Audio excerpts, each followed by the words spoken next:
শোনো এই পরীক্ষার্থী, তোমার রেজাল্ট কাগজে লেখা কোনো সংখ্যা নয়। এটা হলো তাকদীরের অলেখা ইস্তেহার। তোমার খাতা শিক্ষক মূল্যায়ন করে, কিন্তু তোমার ভাগ্যের সিলমোহর দেন আরশের অধিপতি। সামনের 12 দিন, প্রতিটা দিন এক একটা রূহ কাঁপানো আমল, এক একটা অদৃশ্য বিস্ফোরণ, যা তোমার দোয়াকে ছিন্ন ভিন্ন করে পৌঁছে দেবে আসমানের দরবারে। প্রস্তুত হও, সামনে তোমার রেজাল্ট। তোমার ঠোঁট থেকে শুধু গর্জে উঠবে একটা শব্দ, আলহামদুলিল্লাহ। প্রথম দিন, আজ আমি সিদ্ধান্ত নিয়েছি, আজকের দিনটি আমি উৎসর্গ করব সুবহানাল্লাহি ওয়া বিহামদিহি, এই তাসবিহে। আজ আমি 1000 বার পড়ব। প্রতিবার পড়ার সাথে আমি মনে মনে বলবো, হে আমার রব, আমি ক্ষুদ্র, তুমি মহাশক্তিমান। আমি অক্ষম, তুমি সর্বক্ষমতাধর। আমার রেজাল্ট, আমার ভাগ্য, সবই তোমার হাতে। রাসূল করিম সাল্লাল্লাহু আলাইহি ওয়াসাল্লাম বলেছেন, যে ব্যক্তি দিনে 1000 বার সুবহানাল্লাহি ওয়া বিহামদিহি পড়ে, তার গুনাহসমূহ ক্ষমা করে দেওয়া হয়, এমনকি তা সাগরের ফেনার মতো হলেও।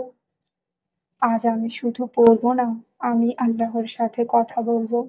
ইয়া রব, আমার নামটা যেন সম্মানের সাথে ভূষিত হয়। রেজাল্টের দিন আমার মুখ থেকে যেন শুধু আলহামদুলিল্লাহ এই শব্দটাই বের হয়। দ্বিতীয় দিন, আজকের দিন আমি 5000 বার পড়বো আস্তাগফিরুল্লাহ। প্রতিবার পড়ার সাথে বলবো, হে আমার রব, আমার পাপগুলো মুছে দাও, আমার অক্ষমতাগুলো ঢেকে দাও, আমার ফলাফলকে সফলতায় রূপান্তর করো। কোরআনে আল্লাহ তাআলা বলেছেন, যে ব্যক্তি আল্লাহর কাছে ক্ষমা প্রার্থনা করে, আল্লাহ তাআলা তাকে মুক্তি দান করেন, তাকে রিজিক দেন, তার কষ্ট দূর করেন। আজ আমি আল্লাহর কাছে কান্নার সুরে বলবো, হে আমার মহান দয়ালু রব, হয়তো আমার পড়াশোনায় ঘাটতি রয়েছে, কিন্তু আমার দোয়ায় যেন ঘাটতিহীন হয়। তৃতীয় দিন, আজ আমি 1000 বার পড়ব হাসবি আল্লাহু লা ইলাহা ইল্লাহু। এটা হলো সেই চাবি, যেটা তাকদীর বদলে দিতে পারে। আজ আমি বলবো, হে আমার মহান প্রতিপালক, আপনি আমার জন্য যথেষ্ট। শিক্ষক, বোর্ড, মার্কশিট, সবই তো আপনার ইচ্ছার দাস। চতুর্থ দিন, আজ আমি 500 বার সেজদার মধ্যে বলবো, ইয়া রহমানির হামনি, হে পরম দয়ালু, আমার প্রতি দয়া করো। প্রতিটা সিজদা হবে আমার আত্মসমর্পণ। আজ আমি আল্লাহর কাছে বলবো, ইয়া রহমান, তুমি যদি আমার দোয়া কবুল না করো, তাহলে আমি কার দরজায় যাব? আমি তোমার কাছে কাঁদবো যতক্ষণ না আমার চোখ শুকিয়ে যায়। পঞ্চমতম দিন, আজ আমি 1000 বার পড়বো, ইয়া ফাত্তাহু ইফতাহলি, হে দরজা খোলার মালিক, আমার জন্য সহজ করে দাও।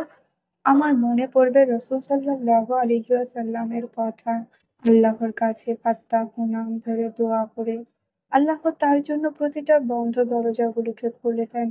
আমি বলবো, ইয়া রাহমান, আমার রেজাল্টের দরজা খুলে দাও, আমার ভাগ্যের জানালা উন্মুক্ত করে দাও।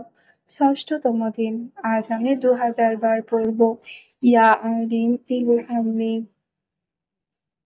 হে সর্বজ্ঞ, আমাকে অনুপ্রেরণা দাও। আল্লাহ তাআলা বলেন, তিনি কলমের মাধ্যমে শিক্ষা দিয়েছেন। আজ আমি বলবো, ইয়া রহমান, যিনি কলম সৃষ্টি করেছেন, যিনি জ্ঞানের ধারক, তুমি আমার কলমের লেখা থেকে সুন্দরতম ফলাফল দান করো। সপ্তমতম দিন, আজ আমি 1000 বার পড়বো, ইয়া মুজিব আজিব, হে দোয়া কবুলকারী, আমার দোয়া কবুল করে নাও। এটা পড়বো তাহাজ্জুদের সময়। আমি বলবো, ইয়া রব, আজ রাতের নীরবতায় শুধু তুমি আর আমি। আমার দোয়া কবুল না করে যদি করো, তাহলে আমার রেজাল্ট কিভাবে সুন্দর হবে? অষ্টমতম দিন, আজ আমি 1000 বার বলবো, আল্লাহু আকবার। প্রতিবার বলবো, হে আল্লাহ, আজ আমি তোমাকে মহিমান্বিত করছি। আমাকে এমন ভাবে সম্মান দাও, যেন মানুষ বলুক, এই নামটা সফলতার আলোয় ঝলমল করছে।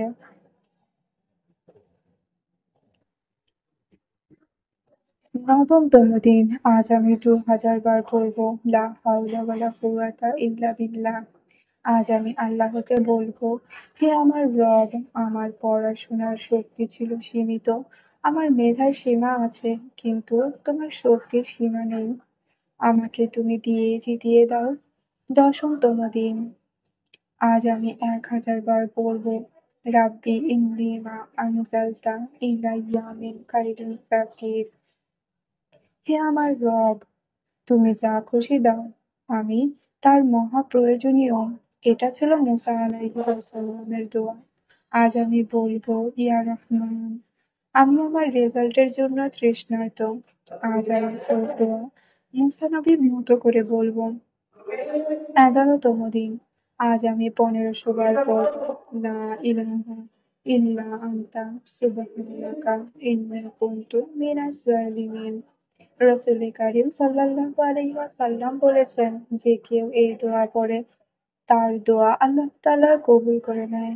আজ আমি আল্লাহ তাআলাকে বলবো, ইয়া রব, তুমি মাছের পেটে ইউনুস আলাইহিস সালামের দোয়া কবুল করেছ। আজ আমার ফলাফলের দোয়াটাও কবুল করে নাও। ১২তম দিন। আজ আমি ২০০০ বার পড়বো, আলহামদুলিল্লাহ। আজ আমি বলবো, ইয়া রব, আমি আজ থেকে শপথ করছি, আমার রেজাল্ট যেমনই হোক, আমি তোমাকে শুকরিয়া করব।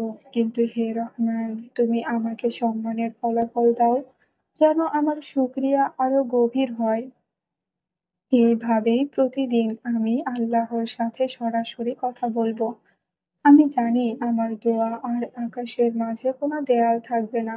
যখন ফলাফল আসবে, আমি বলবো, ইয়া রহমান, তুমি আমার দোয়া কবুল করেছ। আলহামদুলিল্লাহ।